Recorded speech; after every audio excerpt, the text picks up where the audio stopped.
I'm about to be rich. not knowing, I'm about to be rich. Not knowing what that means, not knowing that like you actually have to make money as a company to get equity back. 10% of that. Hey, welcome to Here to Inspire podcast, produced by Cheddar Studios. I am your host, Sim, and I'm sitting here with my brother, Abel. What's poppin', y'all? What's poppin'? Welcome to the podcast, man. We back with another one. Got a special one for y'all today. We are here with none other than the GOAT, the young savant, the legend himself, man. Tommy Guta. Yeah. Hey, you guys are too nice, honestly. Well, I appreciate you guys having me on the pod. It's a pleasure and an honor, honestly. Yeah. And the place is dope. I was shocked when I came in. I'm like, oh my goodness. So no, I appreciate it. I'm excited, and it's a pleasure, honestly, to be on the show for real. So that's what's up, bro. That's dope. No, we good. We really. I mean, I've met you before. Abel met you before. Like we've heard your story, but tell the people how you got into what you do and what do you do. Yeah, for sure. Sweet. Well, I guess I'll start from the beginning, and then we'll get to kind of where we're at right now, and then I guess where we're going maybe. Yeah. So I don't know. I fell in love with like filmmaking and like videography when I was like 10 or so, just watching YouTubers. You know? I was like, this is dope. I want to like start making YouTube videos. So then I started making YouTube videos, and it was extremely bad, like really, really bad. If anyone looks back, it's like we can relate. For sure. That's the start though. So I don't know. I was like just throughout like I would say like middle school and high school. I was just like I would come home from high school soccer practice, and I would just create videos like all day long. Yeah. But I wasn't telling anyone because the videos were horrible. So no one knew I made video stuff at all since like until like my junior year in high school, which is where I attended the Medina County Career Center. Yeah. And that's when I fell in love with like actual like filmmaking and learning like actual techniques on like how to like, you know, operate the camera and like editing and stuff like that and like proper stuff. So then from there, as I said earlier, I played soccer like my entire life. So I ended up going to Ashland University to play college soccer, and I studied film there. Great. Yeah. Dope, bro. Dope. Yeah. So I played for a semester, which was a lot of fun. But I realized that like I wasn't going to make what I wanted to happen in college, basically. Yeah. Which is a very, very hard decision because before then, no one knew I really did video. I was known as the soccer guy my entire life. And like when I decided to like drop out of college, which is what I ended up doing because the film school there wasn't going to get me to where I wanted to go, I believed. Yeah. So I had to like convince my parents and like convince basically everyone around that like this is the right decision. When like I'm sure you guys have experienced this as well. Like my parents, like back in the day, like this was not a career. You know what I'm saying? Like filmmaking and stuff was not a career. Bruh. There's no way like you're gonna make money. Man, from what? So just to butt in, man, my family was looking at me crazy. Like, you better go get a job. Yeah, it's wild. Like it's get a real job. Like, yeah, it's like because we can see like there's endless opportunities like with what we have right now, but it's like I don't even know what this film thing is. Like, how are you gonna tell me you're gonna make money from a camera? Exactly. You know? For real. So not like in like actual film or stuff. I was like, I don't know. I'm gonna try my best. You know, bro. That's so crazy because like I've experienced that in the simple fact of like family telling like, man, you need to go get a job, bro. Yeah. Like, what you doing? You playing? It's a hobby. They just didn't see. They didn't see the dream. They didn't see the end goal. They didn't see it. Yeah. They ain't see the mission. The mission. For sure. The vision. It took a lot of convincing for them to like. And then so I dropped out of Ashland and I had to go to Tri-C. Okay. So, and I studied film at Tri-C because my mom was like, "You're getting a degree," basically. I'm like, "Okay, that's fine." So at that point, I was with a production company. Okay. It was these two people that came to me, and I was just the camera guy that knew how to make videos, and they were more on the business side. They're like, "We'll give you like 10% of the company." I'm like, I'm about to be rich. I'm about to be rich. Not knowing what that means, not knowing that like you actually have to make money as a company to get like equity back. 10% of nothing is still nice. Exactly. Yeah, I'm like, Mom and Dad, I got you guys. We're about to be turning. We're about to buy y'all a house. Exactly. But matching cars. So I guess bottom line, like we just weren't making money, like because no one wanted to pay for video stuff back then, and I was basically working for free, like glorified working for free, to an extent. And I was still going to Tri-C during that time, and then COVID hit. This was like 2020 or so. Yeah. So that's when I took a semester online, and I'm like, Mom, this is probably the dumbest thing ever. Like, how am I gonna learn like film on a computer, like through like this textbook? Like, that's not how I learn. Like, I could watch like YouTube videos and stuff. So then she finally let me drop out of Tri-C, which was a W. So I don't know how you guys were in COVID or whatever, but the production side of us completely stopped during COVID. There was no one that wanted to invest because we were like mainly servicing like business owners and like gyms and stuff, and they didn't want to spend money. Like no one knew where it was going and stuff. Yeah, true that. Yeah. So that's when TikTok was a thing. And I'm like, okay, this looks cool and interesting. I was like, I don't want to just sit at home doing nothing. I'm going to make TikToks like every day. Yeah. So I was waking up at like 6 a.m. or so, making like these transition videos on TikTok. Oh, sweet. Yeah. And like my mom and like my girlfriend, Kaylee, now fiance, was like, why are you spending so much time making TikTok videos? Like I would spend like all day long. Like I was working a 9 to 5 during COVID, just making TikToks. TikTok videos. TikTok Wow. videos. It was crazy, but Commitment. exactly. But I saw the vision. I was like, this is like where it is, and ended up growing. That's like over like 100,000 followers or so through TikTok. Wow. That's wild. Through COVID. Through COVID, yeah, because I had nothing else to do. How long did that take? It actually was fairly quick. So I would say I tried to grow on TikTok like a year or two before that, like just like video here and there, but actually like fully focusing and posting like video almost every day. I probably grew within like, I don't know, the first video got like 15,000 views, which was the first video that ever got like any views. And I was like, like this is crazy. And then like the next one just kept getting more and more. It was probably within like 1-2 months or something, I started seeing like some real traction and stuff. Bro, that's wild. That's dope though. That's crazy. 100K in like 2 months. It was very, it was. Where you at now? I'm at 230,000 now. You hearing? So how did that? How did TikTok help open the door For to sure. like now, like with the studio and everything? Yeah. How did that open that door? Definitely. No, TikTok was honestly everything. Yeah. Like, Yeah. if I didn't grow on TikTok, I would probably not have like a business right now, honestly. Really? TikTok got me to know and get to know the brand deal game, which is like, I did not know how much money was actually brands were like willing to pay. Like the first time like a brand reached out to me, I was like $20, $50, you know, to make like an actual like video and stuff. And during the transition times, I was making like small like promo videos for like, I did some stuff for like Splice, the editing app on the phone, like tutorial stuff. And then the transition stuff basically stopped. The trend died. And then I was like, damn, this is tough. I'm like, I don't know what I'm going to do now. And at that point, it was like the beginning of 2021. And I started seeing Daniel Schiffer on YouTube creating product videos. I'm like, this is cool. So I was like, beginning of 2020, I'm like, I'm going to make a product video every day in my basement, just with random stuff laying around my house. And I was going to reach out to a bunch of different brands and stuff. I was like, okay, maybe TikTok isn't for me anymore. The transition, I was getting like half, a quarter of the views I was getting before. So then at that point, I was like, I'm just going to make product videos and try to grow a business from there. And I was reaching out to brands like, please send me your product. I'll create a product video for you for completely free. Yeah. No brands were responding or anything. So I was like, okay, this is interesting. So there started to be a trend where people were posting behind the scenes of their product videos on TikTok. So I was like, okay, That's interesting. Yeah. So like, okay, that's what I'm doing. I have a following already. Posted one. The first one got like 200,000 likes. Really? I was like, yo, this is crazy. Wild. That's crazy. Yeah. Wow. So then brands started reaching out to me to make product videos and post behind the scenes, because at that point they were getting a product video and also getting exposure. Because some of these videos were getting 300,000 likes, one hit a million likes, which was insane. So that's when I started creating videos for like Celsius, and I did stuff for like Dunkin' and like Dell. That's hard, dog. That's crazy. All from my mom's basement. Come on. Right. How old are you? This was 22.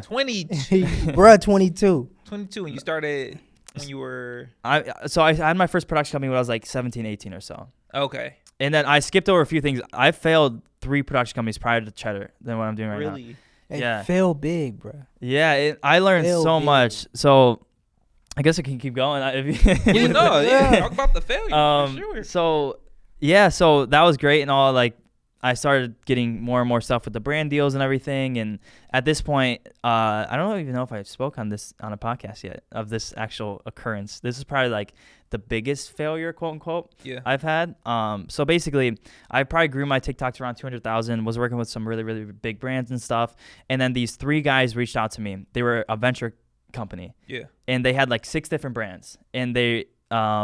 basically their whole thing was they would get influencers, create a brand for them, and then the influencers would sell to like their audience. So like there was like skincare stuff, but then they tried the model as far as like a media company. So then they came to me, they're like, we'll start a media company with you, and you'll have 50% and we'll have 50%. Yeah. So they wanted to sign a 3-year contract. So I was like, this is sweet because I don't want to do the business side. I'm sure if you guys are creative, like that's like the last thing I want to do is, have to deal with business. And nobody felt Papers? Goodness. Honestly. Give me the camera. I ain't got time to be dealing with no business stuff, For man. real. Just let me focus on. Let me create. That's it. Let me Let me create. create. That's so wild, man. Got to figure out the. So like the journey before that was just like every time I had a production company, so this was like the second, so this was the third one. Yeah. I was like, okay, I just didn't want to do the business side. So they promised like they'll do the whole business thing. They'll be bringing a ton of clients and stuff. They'll handle all the invoicing. Like, this is my dream. Exactly. I'll sit back. Exactly. And they also said they'll put me in a studio as well. I'm like, Oh yeah. Oh, you Crazy. you like this the dream. This is it. I made it. This is the dream. This is the dream. 100%. I'm like, okay, this is dope. Signed a 3-year contract with them. Yeah. There was a non-compete on the contract as well. Truth. So What? I signed it. Basically, they, we started doing some stuff. I was still getting all the clients from my brand deals from TikTok. Yeah. They were bringing in like 0 clients or anything. So they was trying to take your line. Exactly. And I was on like salary to the company so I was getting paid a salary while I was bringing all the clients. So say I brought in like a, $6,000 deal or something, and my salary is say $2,000 a month or something. I would only get that $2,000 a month. Out of the clients that you brought in. Yeah, exactly. That's insane. Gotta whoop them. So That's insane. yeah, but I got into a studio in Medina, which was a cool thing. And then I see them doing some things that are a little bit questionable, I would say. Yeah. Okay. So I'm like, this is probably not the move. They over-promised, under-delivered. So then I had to hire an attorney to actually get out of the contract, this 3-year contract. So I ended up hiring an attorney, had to pay a bunch of money and stuff. But I got out. I probably was with them for like 7-8 months or so. Okay. Yeah. Finally got out, and that gave me the confidence to be like, okay, I can do this on my own. Yeah.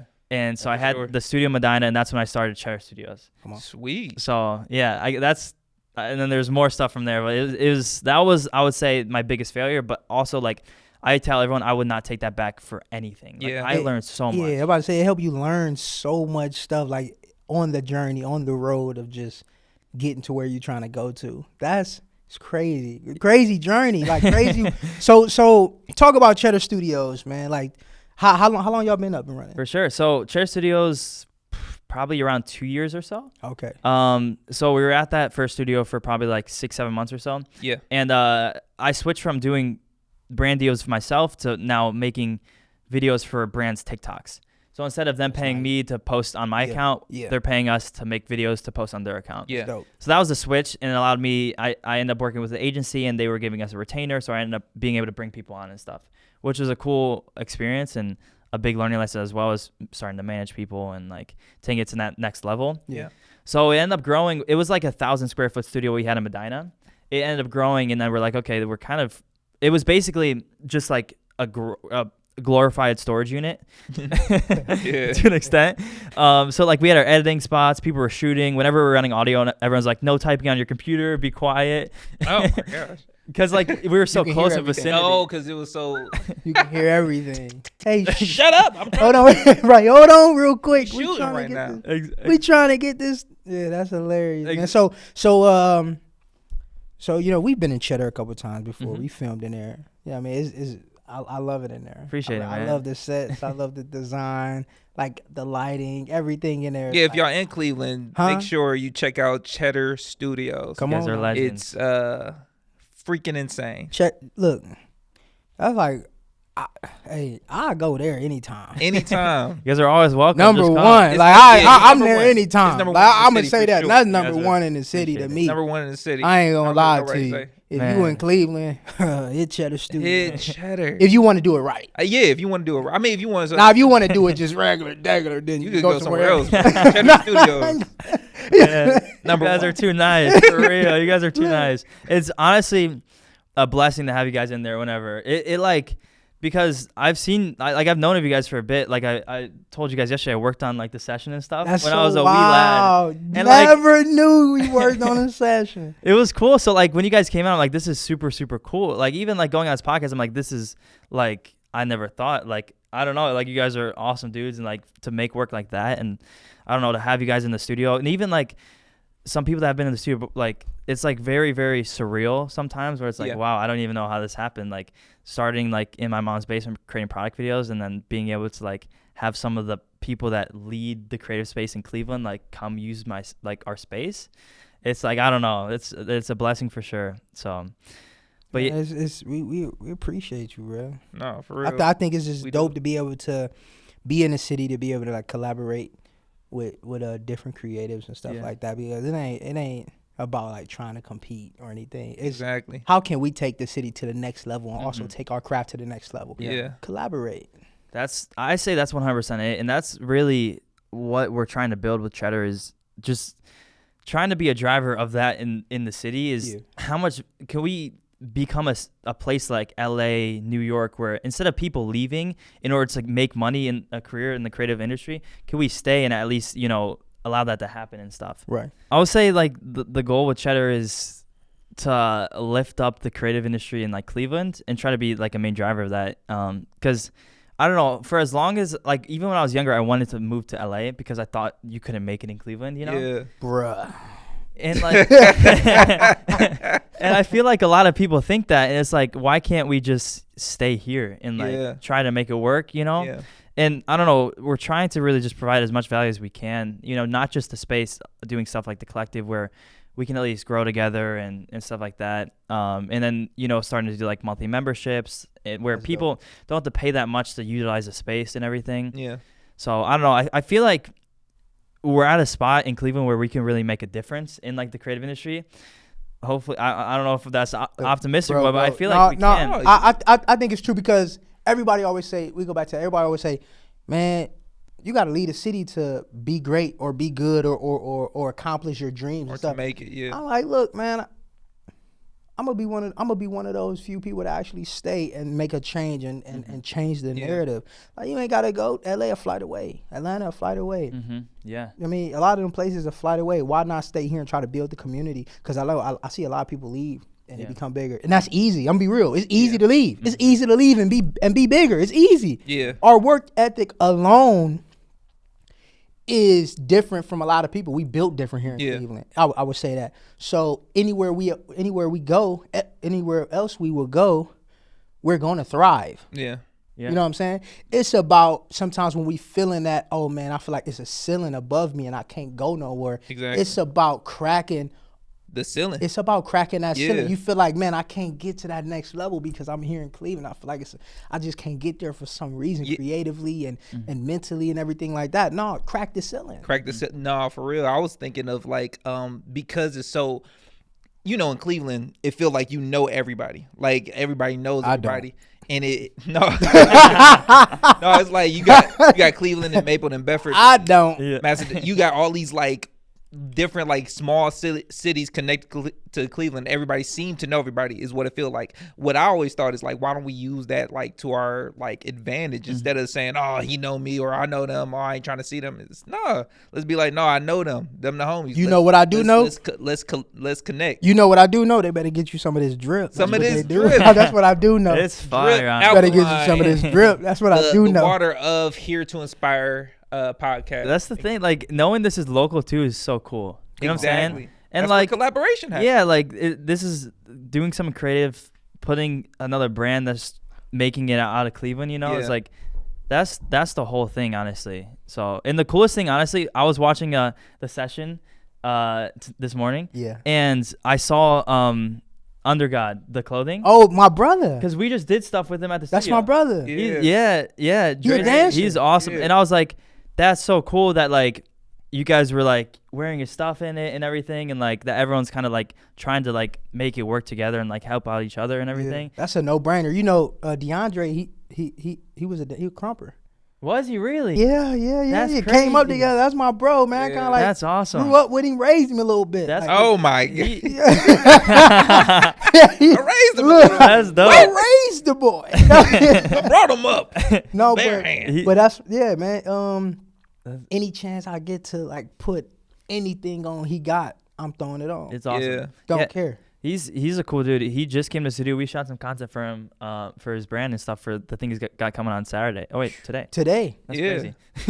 Oh, that's wild. That's dope. So it's, I don't know. That was really cool when I saw that. I was like, that's dope, honestly. And I wouldn't have known that if I don't know. I'm from Medina and stuff, and I've never really come up to Cleveland that much, and like getting to like experience like everything and like hearing the stories and from everyone. It's like the city has so much like pride in it, and like everyone's just trying to do their thing, and like, and it's, I don't know, it's super duper cool to, I don't know, and hear everyone's story, and it's awesome. So, and hopefully we can have a small part in growing the creative industry and everything. So that's amazing, bro. So what's your why?